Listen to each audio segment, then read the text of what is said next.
पूर्ण कॉलेजच कनेक्शन नाही. हा सगळा उलटापालटा कारभार होईल. आपण ते करतो ते बरोबर आहे, परंतु काय आता करायचं आता सांगा. माझं म्हणणं आहे की तुम्ही मागणं जर तुम्ही मागं बघता का तुम्हाला दाखवतो ही आहे ना, तुम्ही लाईन टाकून अख्खा रोड खोदून आहे ना नुकसान होईल सगळं.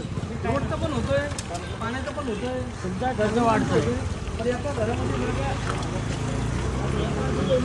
नाही पूर्ण पुन्हा लाईन टाकायला नाही तुम्ही. ऐका तीन तीन ऐका नागरिकांचे पैसे. एका घरात तीन तीन चार चार जण भाऊ आहेत.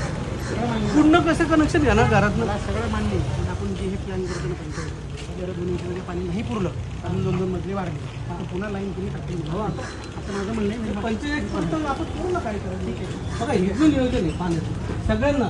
माझं चेंबर कसं आहे ड्रेनेज लाईनचे चेंबर आहेत सगळ्यांचे. आता ही पाण्याची लाईन पहिल्यापासूनच आहेत ना.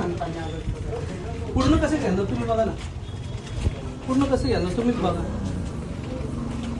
पूर्ण दाखवतो घर चालू. हे 5 रूमची घर आहेत बरोबर. एक घर सोडून बाथरूम संडास बाथरूम तिथे आहे. 5 हे 4 रूम चार रूम, आहे. हा, एक घर सोडून संडास बाथरूम मध्ये आहे. समजा तुम्ही बाहेरनं कनेक्शन काढलं तर दोघांचे दोन्ही तोडले का असं नाही एकच. मला एक घरं दाखवा ना direct. दोन्ही तोंड आहे बरोबर. हे बघा हेच घर बघा ना. इथून तिथपर्यंत आहे. इकडे एकदा हे सिंगल मध्ये बाथरूम बाथरूम आहे, टॉयलेट आहे आणि नंतर घर आहे. 3 रूम पुढे समजा नळ काढले तुम्ही तर मागपर्यंत कसे आणायचे आम्ही? मागं लाईनी मागून येत ना सगळं. पडा लागलं सगळं. एका घरात 3-3 भाऊ आहेत.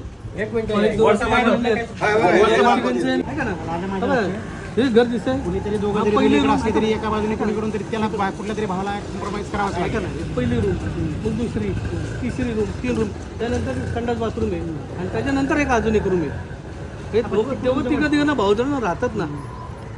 मग कसं करणार ना आपण? आता हे बांधलं नाही म्हणून ठीक आहे. यांचं ज्यांनी बांधले ठीक आहे त्यांची पण अडचण नाही. सध्या एक अर्ज द्या लेखी काय अडचण नाही. आणि आता ह्या आपण हे 4 इंची लाईन टाकतोय आणि 1.5 आणि 2 फूट खोदतोय.